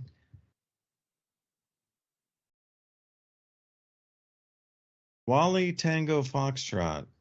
Oh, perhaps that's a Charlie Foxtrot. Lots of conductive red iron, rich sandstone in the Grand Canyon. Attractive capacitor plate. Yes, exactly. Perhaps that is why it was planetary electrically scarred in that first plasma discharge between two planets. And that was talked about too in the in a lot of previous legends. Now, Ransom, go up to that one that's the Kabbalah that's plugged in there, those 4 planets themselves. And you start to look at this thing, and it's self-evident here. You're looking at Uranus and Jupiter plugging into Binah and Gebura. Then if you're looking at Neptune and Saturn, those are plugging into Chokmah and Chesed. Then you got Eris over here, and then you got Tapara, or Tepereth, where the sun would plug in, and you saw the foundation exactly where Earth plugs in. And you can't tell me without a straight face that these planets are plugging in directly into the Kabbalah at this time when we're coming into the beginning of this cycle. So think about it as from Tepereth, from where the sun is, going back that direction, that is looking at the outer solar system, and that is the start of the cycle. So when we swing onto the bottom from Tepereth into Hod and Yesod, Naschek, what you're thinking about is the bottom of it is the inner planets that are going to complete the system. Now, I've gone out to 2035, and I cannot find that exact play yet, where they're going to plug in exactly and complete the cycle. I didn't find it yet. Perhaps it's further out than 2035. You know, a lot of people doing research saying there's going to be a micronova in 2042. Was that the correct time? 2042 with Douglas Volt and Ben Davidson from Suspicious Earth. They were talking about a micronova event. I haven't gone out that far, but it is possible that the bottom of that would plug in somewhere around that time, and that would be the completion of the cycle. So you're telling me that we're coming up into this formation here that plugs directly into the Kabbalah, and we're not supposed to think that that's related at all, and all these earth changes are happening, and the entire shift of society and the reset's happening, yet we're not supposed to even look at this because it's what? There's something there. It's ingrained in religion, and one of the most important religions on the planet is the center core tenet of that religion and that belief system encoded in time, and we're not supposed to look at it. I don't know, man. And then if we go a little bit further ahead, then we start to look at the Hyundai cross, or Hyundai, however you like to say it, depending on your accent. Down here in Tennessee, we might say the Hyundai cross. But, you know, people were always asking what causes the angry sun. And if you look at that, it's very clearly the same squaring of Uranus, Jupiter, Neptune, and Saturn. Like if you plug those 4 planets in, that activates the sun and turns it into an angry sun. And suddenly our sun just goes 100% ballistic into the most sunspots, and just nobody is correct on the sunspot forecast, low or high. It has blown everybody's projections out of the wall. There's not even one person that's correct on the planet, not with their software, not with their knowledge. Nobody is correct on this because the sun has done something so strange that it's caught everybody off guard. And then again, we're just supposed to dismiss this as it's somehow, well, they just got it wrong this time. But no, it's not got it wrong this time. It was projected that there was going to be massive anomalies in the sun. There was going to be massive solar anomalies at this time. And then you start to look at these more ancient, iconography or depictions or pictures, for better, ancient pictures of something. The angry sun would be a massive X-22 solar flare blasting at our planet, and perhaps that's why. And I'll go a little woo-woo here. Way back in my very, very, very first Adapt 2030 video, I used to use the moniker Plasma Dave back then. And I had gone off to Ed Dames' remote viewing session, talking about Ed Dames when he said that when there was an evacuation of the space station that would make international news, that there would be a massive solar flare that would destroy every electronic on the planet and would bring us back to the Stone Age. This was a remote viewing session from the head trainer that used to train everybody across all three-letter agencies on how to do remote viewing, the number one guy, Ed Dames. After there was an evacuation from the space station that made international news, as in right now, directly after that, there was going to be a solar event that would wipe out all the electronics on the planet and bring us back to a, pioneering lifestyle. And here we have NASA discovering a long-sought electric field on the planet. And here's the interesting thing. A byline, like maybe 16th paragraph down, they said, it's as important as gravity is to our planet. This global electric field or global electric circuit. Eugene Bagashov is truly the number one to understand this, Eugene Bagashov. So you're telling me that this thing is important as gravity on our planet just suddenly got discovered last week, and we're coming into a dual toroid field where the Earth's going to pass through the middle of that, and we're supposed to think that this is not related. And here's the thing. They want to talk about harvesting, and Ransom, if we go to the next slide here, we're going to talk about patents from the 1920s after they improved them from Nikola Tesla about atmospheric electricity harvesting. And you look at some of this and you say, this is too wild here. They already knew where our crops were going to be destroyed from the 1640s reconstructions. Like, you already know this is where the crops are going to be lost. And these are major bread baskets across the planet. Like, you don't take this much, global grain production down, cereal production, and not have a drastic reduction in population. These two things are equivalent. The higher the grain yields are, the more the population can grow. You whack that out 30%, 50%, the population's got to match that carrying capacity. You're going down 50%. So look at all the dark blue. That's where we're going to lose crops. You can't tell me that, wow, that just magically, if we're going to lose that much crop on today's average growing areas, the amount of people that can be fed based on just this reconstruction means that the global populace needs to decline minimum 40%. And you notice that big bright red spot below Greenland, that's heating. Gee, southern Greenland's getting hotter. Well, it did in the 1640s also. So I don't know. Maybe it's just go back. And Ransom, could you jump to the next slide there, because this is a good one. What they're showing you is the different patents from the different years that were improved upon the Nikola Tesla initial inventions and patents from the 1880s and 1890s. So NASA here now comes and claims and says, hey, we could hopscotch right over solar panels and windmills and go right into atmospheric electrostatic harvesting of the energies to provide our electrical needs. And you could do that at point of source. So we wouldn't even need the lines above our heads any longer. So what that means to me, read between the lines, they're expecting absolute collapse of the electrical grid. But don't worry, you can produce electricity at your home to power your home in a little device in the corner of your room that they had in the 1880s, but they got us on this debt system, the never-ending wars, the resource pillaging, and the destruction of our planet and the natural ecosystems through mining and all these other. Now, don't get me wrong, The world is a very, very, very dangerous place at night with no light. So thank you, coal miners, for doing your jobs. But we never needed that or oil or anything if we would have gone and used Tesla's devices from the beginning.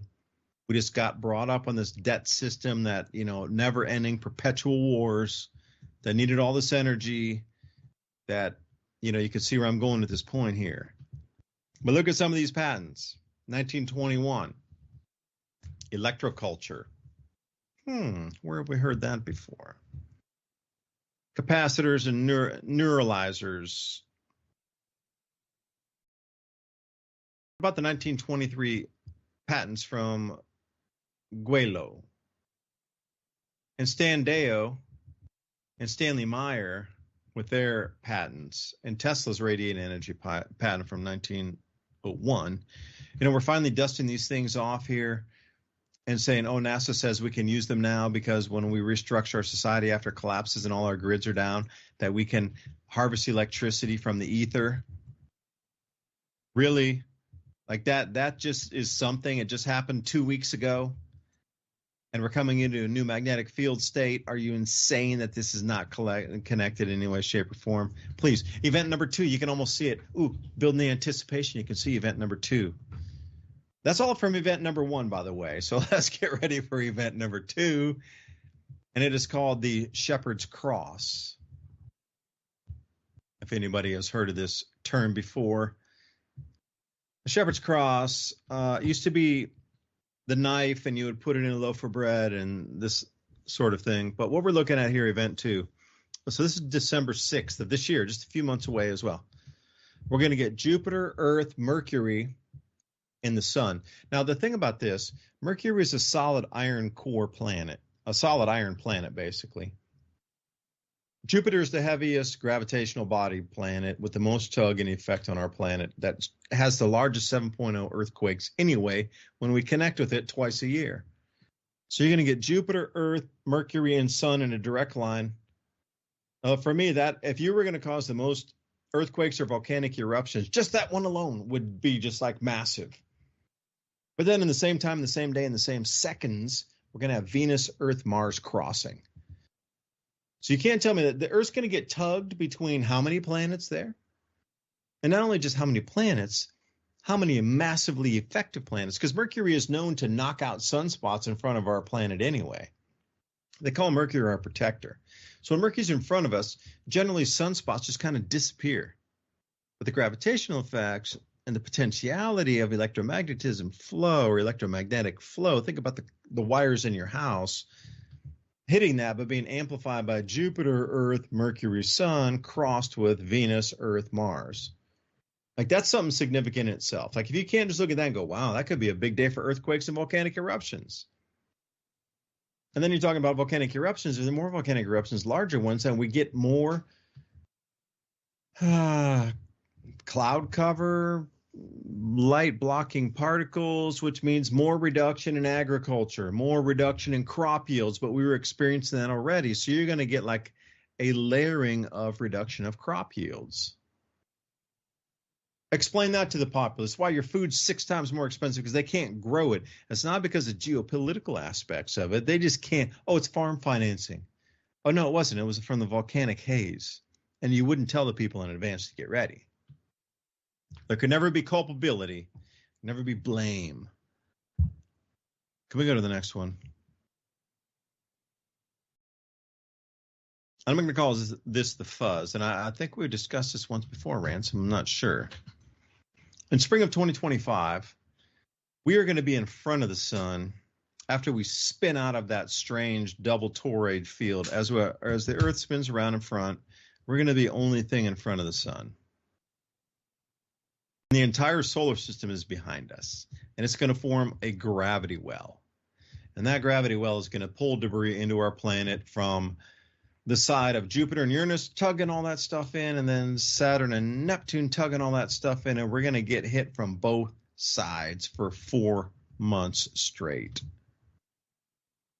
Now, explain that to a population of why there's more fireballs. Well, they've begun already, actually. And Ransom, if you could advance the slide 1 here. to take a look at the close-in view of where Earth is going to be in front of the sun. It'll give you a good indication of, okay, the Earth's going to be right there in the front. But whatever way it's moving, so Jupiter's going to pull a lot of debris into itself as well, but it's going to go through the Earth first and then over to Jupiter. And Saturn, by all right and all means, pulls a huge amount of stuff in, but it's going to go Earth first and then Saturn. And the sun pulls a huge, huge amount in, but it's going to go through the Earth first before it gets to the sun. So we're kind of triangulated in. If it goes through us to the west to the east over to Jupiter, if it goes, I'm thinking about planetaries. If it goes from the east to the west over through Saturn, if it goes directly north south straight into the sun, we're going to get all three. We're going to get all four cardinal directions at all times for months on end. So, Ransom, if you advance that a little bit here to the next one, it's sort of a wider view to give you a perspective. How many volcanoes are going to wake up? Your guess is as good as mine. I'm going to say larger ones. Maybe it's not the number, but the ferocity, because you're talking about electric discharge at that point coming through the crust. That's the thing that people, including myself, have a hard time wrapping my head around.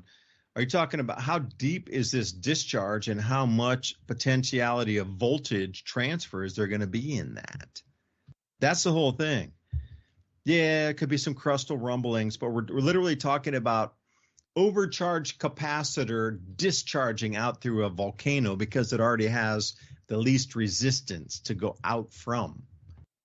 So here we are. This is the wide view here. You look at it and say, okay, well, I should have tilted this back a little further, but I kind of want to get that. It's forming sort of an arrowhead here.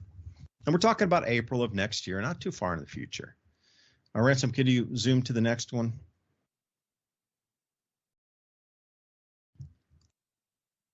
Because the idea of this is just trying to put it into perspective. Because on the far side of the sun, that's our little dot of the Earth there, and that's not even the Earth. That was Mars on that left side there. There's really nothing in front of us. You got Jupiter, Uranus, Saturn, Neptune behind, and the tiny little Earth way out in front of the sun. There's really nothing in front of us. So whatever comes in front, and we're going into a more debris-dense region of space anyway, whatever's going to get, it's going to be biblical, and that's kind of an understatement, really. And I hate to use that word because it's such a powerful word. Appalachian Observatory, thank you for that donation. Thank you for that. I'll say, Werner von Braun, Nazi head of NASA, wrote a book in 1952 where we colonized Mars, and the leader of Mars was named Elon. Can we give that an OMG right there? Wow, mind blown. Give it a... Ransom, could you throw up the next slide here? I'm going to come back to his comment in just a momento here, but I only have one slide left to top it off here.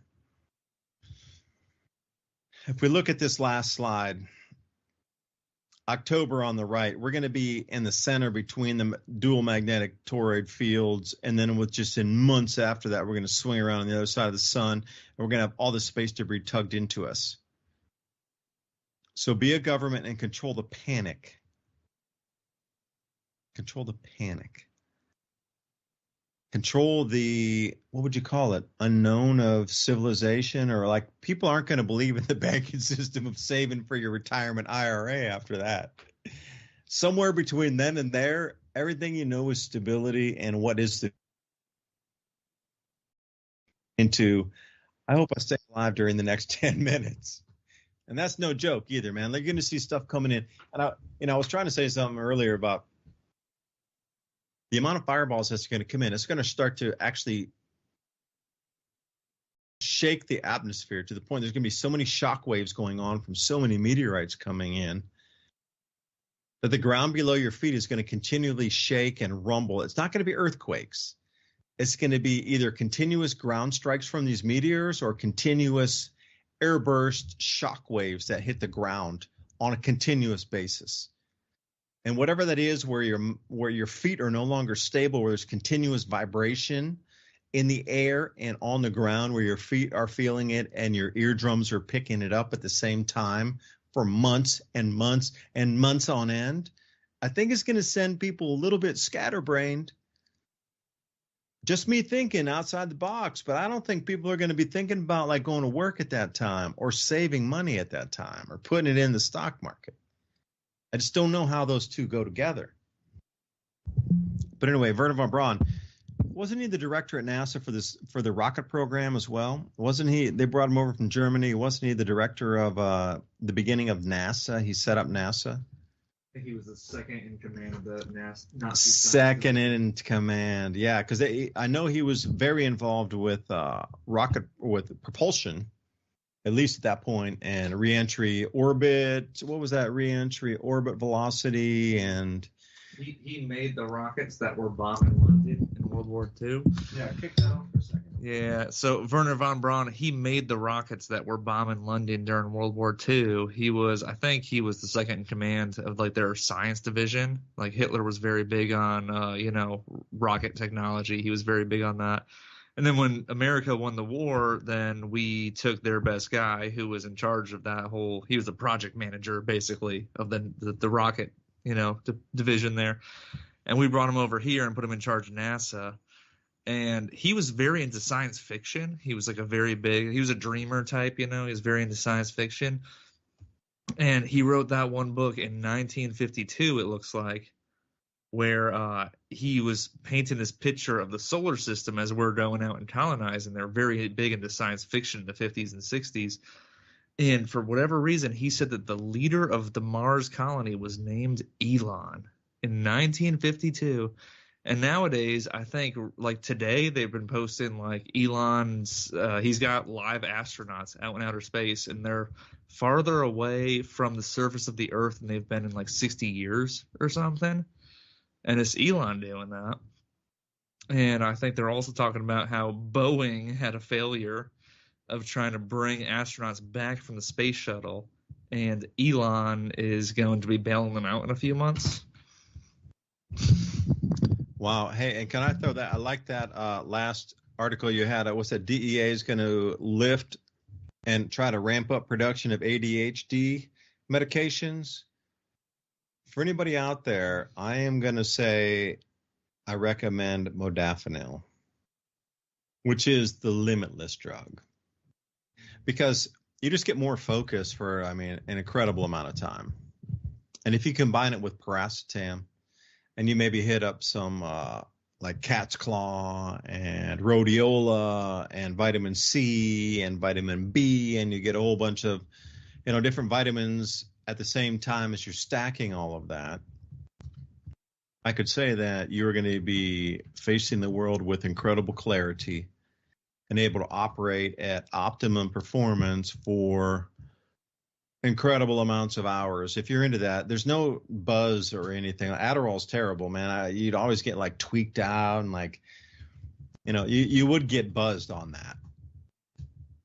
But modafinil mixed with a few other like vitamins and things, I don't know, the world kind of brightens and you get this clarity. It's hard to explain, or it's like things just are brighter and you can see faster and think faster and focus for, 8, 9, 10 hours at a time without even blinking. You got to set an alarm so you drink water kind of thing. You get too deep in the focus, you just forget to drink water. Like that's the kind of focus you need so you can bang out a bunch of either research, information, posting, video production, podcasts, live radio shows, or whatever it is. Just saying. All right, Ransom, we've been rambling too long. Take us out. Oh, civilizationcycle.com and buy me a coffee. Civilization Cycle. Thanks for everybody listening tonight. Ransom, what do you think about the slideshow there, man? How do you think governments are going to control the panic? I don't know, about when it comes to what that is. It seems like, every time someone thinks that a rock or something's going to do something, it never quite does. But that kind of goes for people that think nothing like this will ever happen. We know things hit the earth periodically. Kind of one thing I was tripping on is the electrical output of the earth and the atmosphere, kind of the Tesla idea. And to link to kind of what we were talking about, megalithic stones, that might be one of the purposes or something like that they knew that those high quartzite rocks would have a piezoelectric effect, which would have been kind of magical. And, you know, if anything like that were to happen today, I don't know what people would think about it. You think they would think it was like a miracle or something? Because almost nobody really thinks that things like that can happen. It'd be like a miracle. But that might have been why they were building those things. And the idea that you were talking about, you know, continuity of government may have machines and things that run off of that type of technology in case things did go tits up, as far as the electrical grid went out. Because I have no doubt that they have backups for everything. They would pull out of it if anything happened with military force and technological toys that no one else had. That's kind of just the way it would end up being. Yeah, because I will agree, it's not a single bullet that's going to come rolling in and like hit and like do a dinosaur extinction. It's going to be a huge amount of space debris. Now, some of it's obviously going to be small, like grains of sand, but other stuff's going to be like that one they picked up on radar and predicted that it would land over the Philippines. I think it was only 3 foot by 3 foot, and they were able to pick it up outside of our atmosphere, coming in, triangulate it where it was going to hit over the Philippines. A bunch of people drove up there, got up there, and were ready for their videos. And sure enough, man, it was in the exact same location, big bright green one that they thought was coming in. If they already know that kind of space debris is coming in, they already know exactly what type of density we're going to be rolling into. Thanks for listening tonight. CivilizationCycle.com. Thank you for listening to Revolution Radio.